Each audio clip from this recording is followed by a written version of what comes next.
Hello guys, मेरा नाम रावी जोशी है और मैं आपको सुनाने जा रही हूँ एक नई कहानी इश्क और दर्द। तो चलिए सुनते हैं।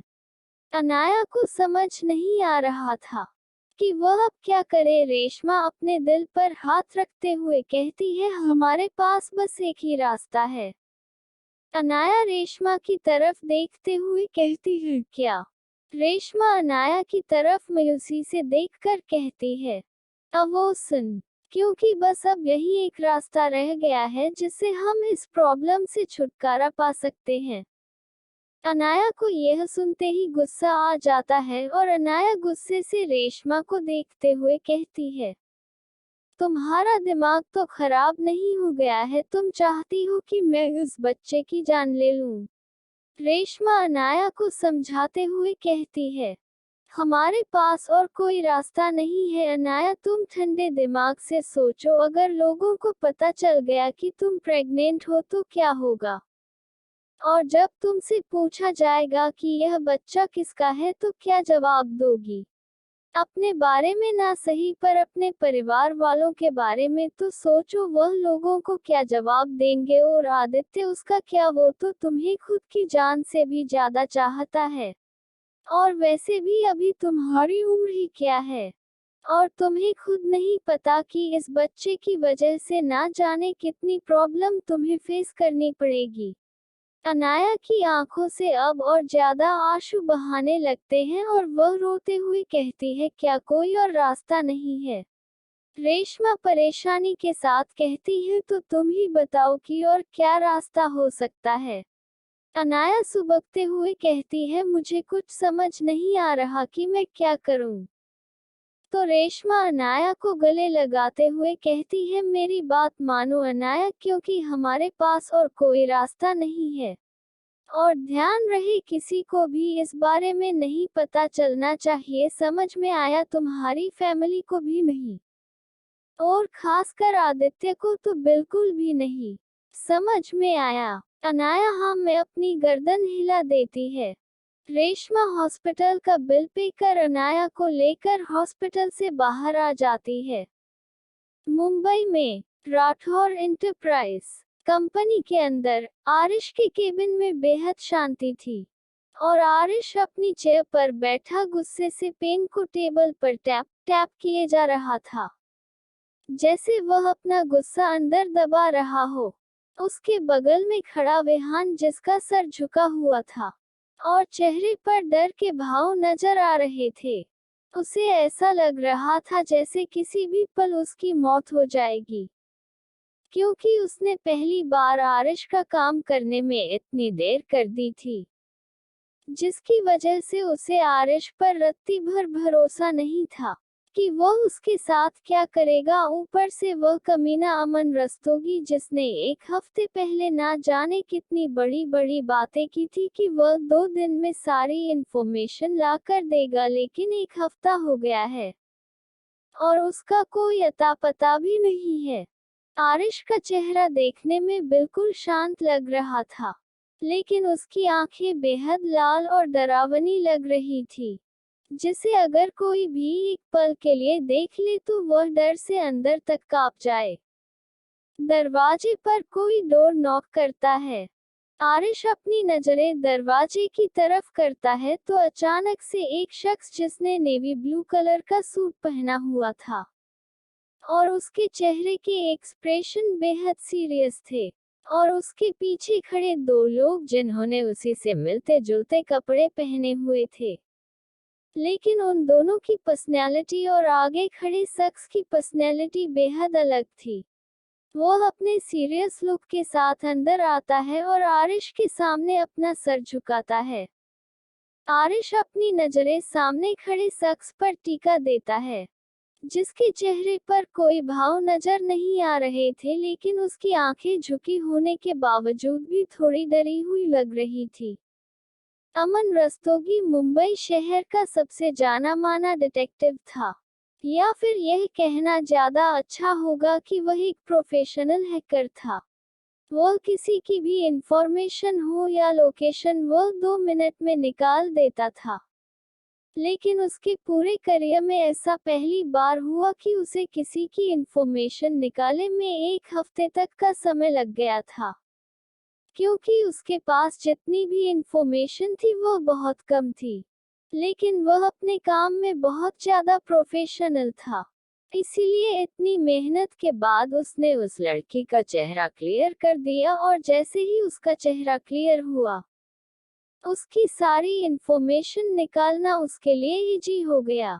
अमन रस्तोगी एक लंबी गहरी सांस लेते हुए आरिश की तरफ देखते हुए एक फाइल और पेन ड्राइव आगे बढ़ा देता है, और फिर कहता है, मिस्टर राठौर, देरी के लिए माफी चाहता हूँ, और शायद आप हमारी गलती के लिए हमें माफ जरूर कर देंगे। आरिश एक नज़र फाइल की तरफ देखता है, और फिर अमन रस्तोगी की तरफ, जिसने यह काम लेते समय कहा था कि वह 2 दिन में ही पूरी इंफॉर्मेशन निकाल कर दे देगा, लेकिन फिर भी उसे 5 दिन एक्स्ट्रा लग गए, इसीलिए तो वह खुद चलकर आया था ताकि वह समय की देरी के लिए माफी भी मांग सके।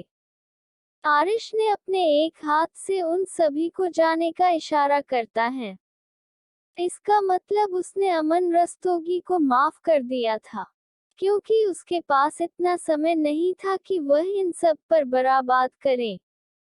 अमन रस्तोगी और उसके टीम मेंबर आरिश का इशारा पाते ही वहां से निकल जाते हैं। आरिश फाइल को खोलकर देखता है, जिसमें फ्रंट पेज पर अनाया की तस्वीर थी, जिसे देखते ही आरिश की आंखों में थोड़ी नरमी आ जाती है।